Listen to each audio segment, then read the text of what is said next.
Oh, hai, kenalin, nama saya Lala. Saya adalah mahasiswi yang sedang menjalani perkuliahan tahun pertama di Telkom University. Saya aktif di kepanitiaan kampus dan kegiatan sosial. Oh ya, terima kasih karena telah bersedia menonton video ini. Aku harap kalian semua baik-baik saja dan senantiasa diberikan kesehatan oleh Tuhan Yang Maha Esa. Sekarang ini masyarakat sedang melakukan yang namanya karantina di rumah masing-masing. Penyebabnya adalah corona. Tapi apa sih corona itu? Mengapa kemunculannya itu menyebabkan pandemik secara global?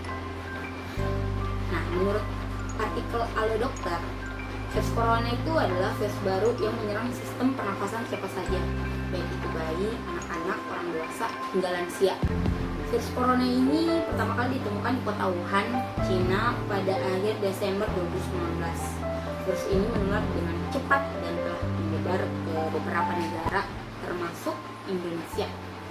Jadi bisa disimpulkan bahwa karena penyebarannya sangat cepat dan dampaknya yang cukup mematikan, membuat orang-orang secara serentak melakukan stay at home dan work from home. Tentu dengan keadaan seperti ini, rasa bosan itu selalu menghantui. Nah, tapi jangan khawatir, karena sebenarnya kita bisa melakukan berbagai macam kegiatan dalam rumah. Pertama, kita bisa mereview pelajaran kita dari kampus atau sekolah. Yang kedua, kita bisa mengembangkan hobi seperti bermusik, memasak, dan lain-lain. Kemudian, kita juga bisa membuat video kreatif lalu menguploadnya di media sosial. Nah, dan pada vlog kali ini saya akan menceritakan 2 kegiatan yang saya lakukan selama self quarantine. Oke, yang pertama yakni puasa. Nah, berhubung karena saya orang Islam, jadi saya melakukan puasa sesuai dengan syariat Islam. Nah, puasa ini ada beragam manfaat dalamnya. Selain mengatur pola makan, itu juga mengistirahatkan tubuh serta pikiran kita. Selanjutnya, juga bisa membuat kita semakin merasakan apa yang dirasakan kaum fakir di luar sana jika merasa lapar. Oleh karena itu, kita dituntut untuk selalu merasa bersyukur dan memberikan sedekah kepada yang lebih membutuhkan. Tapi sebenarnya puasa ini tidak diwajibkan bagi yang tidak mampu, karena salah satu syarat wajib puasa yakni mampu untuk melaksanakan. Hal ini dijelaskan dalam salah satu buku yakni Berbagi Faedah Fikih Puasa dari Matan Abu Syuja yang ditulis oleh Ustaz Muhammad Abduh Twasikal. Nah, di dalam buku ini dijelaskan kalau yang tidak mampu secara fisik seperti orang yang sakit berat atau berada dalam posisi itu tidak diwajibkan untuk berpuasa. Nah, kemudian yang kedua yakni blogging. Blogging maksudnya di sini adalah mengelola situs blog. Ini blog saya. Nah, saya tahu kalau orang-orang itu memiliki pengalaman dan ilmu pengetahuannya masing-masing.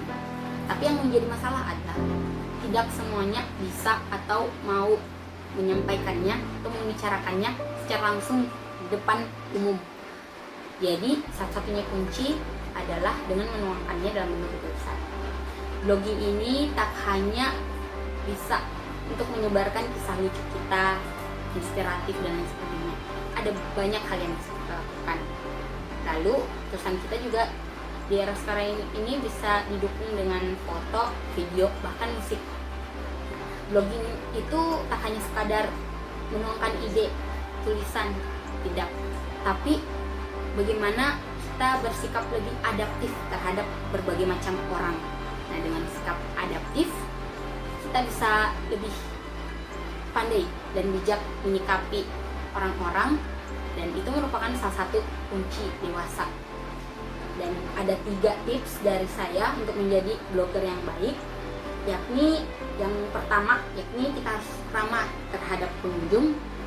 Bagaimanapun sikap pengunjung, kita harus tetap ramah. Kemudian yang kedua, review bahan post. Apakah post kita bisa menyinggung orang lain atau mengandung sara dan lain sebagainya, itu kita harus review. Kemudian yang ketiga, aktif mengelola blog atau konsisten. Nah, itulah tadi 2 kegiatan yang saya lakukan selama berada di rumah.